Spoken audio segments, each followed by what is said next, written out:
Mesdames et Messieurs les membres du comité de la réforme de la sécurité, Monsieur le Président de la commission de réforme de la sécurité, Mesdames et Messieurs, je voudrais vous remercier pour votre attention et votre participation active au débat qui, me semble-t-il, ont enrichi tout le monde ici. Et ce n'est pas une matinée perdue, parce que je rappelle que les ministres ont beaucoup d'occupations, les a distraits, mais nous avons beaucoup appris aujourd'hui. Parce que beaucoup ont eu même les explications des appellations de la ministre. Je vous avoue que c'est l'intention du ministère des cultes et des coutumes, du ministère de la citoyenneté. La question a été bien développée par le président du comité. Vous regardez, les appellations de tous les ministères ne sont pas fortuites. Ils ont beaucoup réfléchi avant de donner les noms. Il y a un ministre qui m'a abordé un jour pour dire, mais il voit un nom très long, il veut avoir l'explication de chacune des appellations qu'il a. Pourquoi il s'appelle ministre des Affaires religieuses, des cultes, des coutumes et des cultes. Il dit, mais on avait des cultes sans être religieux.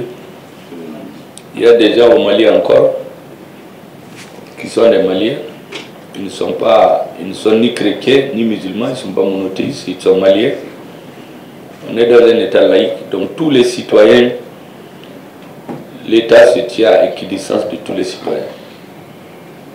Ça, c'est notre culture. Quant à la culture, je crois que le ministre de la Sécurité a suffisamment bien répondu. Vous savez, comme on dit, les choses les plus évidentes sont très difficiles à expliquer. Sont les plus difficiles. Personne ne trouve pas de mots plus simples pour les expliquer. Le fait que la culture est au début et à la fin de tout est si évident pour nous tous qu'on oublie souvent de l'expliquer. Je crois que l'illustration la plus parfaite, c'est ce que le président de la transition nous dit régulièrement. Et il est votre principal allié, c'est qu'il dit que tant qu'on va, aussi longtemps qu'on va tout changer au Mali, tant que dans les mentalités, les Mali croient là, il ne sera pas incrusté, on parlera de façon non aboutie. Donc il faut que la culture soit au centre de tout ce que nous faisons. La deuxième chose que le président vous rappelle régulièrement,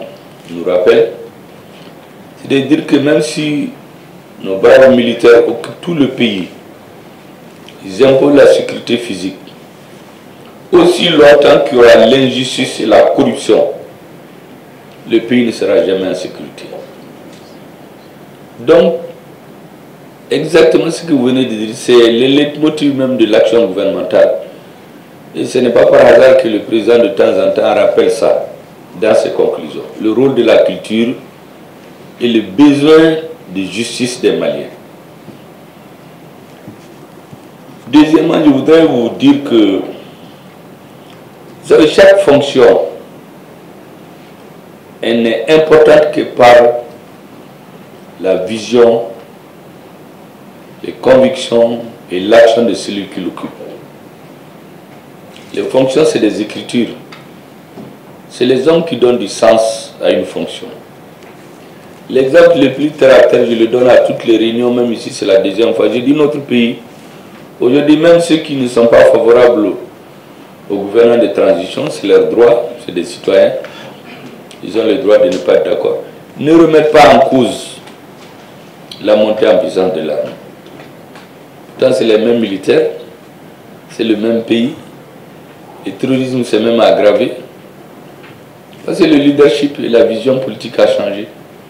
On a un nouveau chef suprême des armées, un nouveau ministre de la Défense, un nouveau ministre de la Sécurité, un nouveau ministre de la Réconciliation qui ont une vision spécifique, me semble-t-il, adaptée.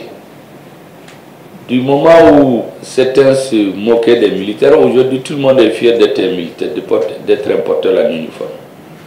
Aujourd'hui. C'est le même pays, parce que c'est les hommes qui ont changé. C'est la même chose pour le commissariat à la sécurité. Il a dit que ça existe depuis 2016.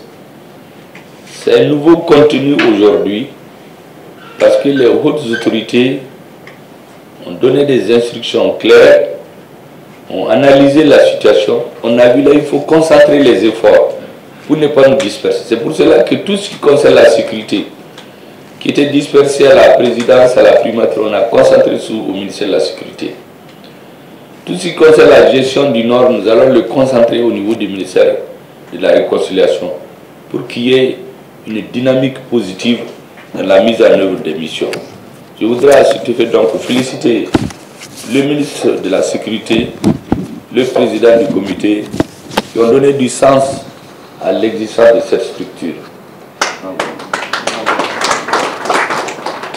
Et nous voilà au terme des travaux de notre session, la première du Conseil national pour la réforme de la sécurité au titre de l'année.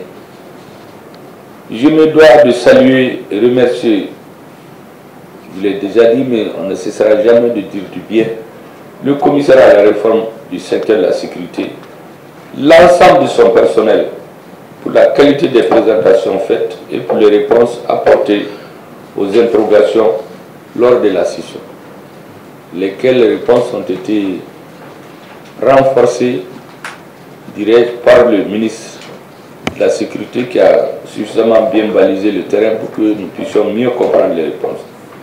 Je salue également les pertinentes contributions faites pour améliorer le travail du commissariat. Je voudrais dire à chacun des ministres, vous êtes membre, je sais que le temps ne vous permet pas de vous concentrer, mais dites à vos techniciens d'en faire une priorité de votre ministère. Tous ceux qui ont des observations, faites-les de façon structurée en écrit au commissaire. Il va les structurer et intégrer dans leur travail. Tant que c'est pour bien faire, c'est pour cela que vous êtes tous membres du commissariat. Vous êtes tous membres de cette, disons, de cette réunion aujourd'hui. C'est pour que effectivement toutes vos préoccupations puissent être prises en charge. Donc dès à la fin de cette session, me semble-t-il, tous ceux qui ont des observations, il vaut mieux les faire parvenir par écrit. Le chef de l'État et l'ensemble du gouvernement ont comme première préoccupation aujourd'hui de garantir la sécurité et la paix de l'ensemble du territoire national. Nos deux communications, mesdames et messieurs, du jour, qui ont porté sur l'état de mise en place des comités consultatifs de sécurité et sur la stratégie nationale de réforme du secteur de la sécurité, nous ont permis de décliner les orientations stratégiques des autorités de la transition sous le leadership du président de la transition, chef de l'État, le colonel Hakim Koïta, en matière de sécurité du pays. S'agissant du premier point, je veux dire les comités consultatifs de sécurité, nous avons été élucidés sur les efforts multiples déployés du commissariat à la réforme du secteur de la sécurité avec l'appui des partenaires pour les installer progressivement au niveau régional et en priorité et d'expérimenter les comités dans les communes de certaines régions administratives. Il est apparu que les difficultés demeurent notamment par rapport au fonctionnement des comités déjà installés. C'est la question de leur traitement qui a été soulignée ici. Je voudrais rappeler à l'attention de tout le monde que chaque chose a un prix. Aujourd'hui, tous les Maliens se disent qu'ils sont très fiers. Il faut en payer le prix. Le président de la transition lui-même a gelé tout ce qui concerne le confort de son personnel, y compris les moyens de déplacement. Nous l'avons dit à la primature aussi, qu'aujourd'hui, la priorité des Maliens, c'est vraiment de consacrer au minimum de confort de nos forces armées de sécurité. Et parallèlement, si la situation s'améliore, nous allons faire avancer tous les autres dossiers. Et c'est pour cela que je pense qu'il serait mieux que tous ces dossiers qui sont dans les tiroirs puissent être déposés et actualisés à lieu sûr, pour que quand il y a des situations favorables, nous puissions les régler. Parce que le fonctionnement de ces institutions doit montrer le retour définitif de la paix. Et ces comités, nous avons dit, la sécurité n'est pas seulement que militaire. La sécurité, elle est alimentaire, elle est sanitaire, elle est éducationnelle, la liberté de va-et-vient en sécurité des citoyens. Tout cela fait partie de la sécurité, mais ce n'est pas forcément les armes. J'instruis alors au ministre de la Sécurité et de la Protection civile de nous faire parvenir des propositions de prise en charge des crédits de fonctionnement pour les comités installés, ainsi qu'un projet de décret fixant les indemnités de déplacement des membres des comités lors des sessions.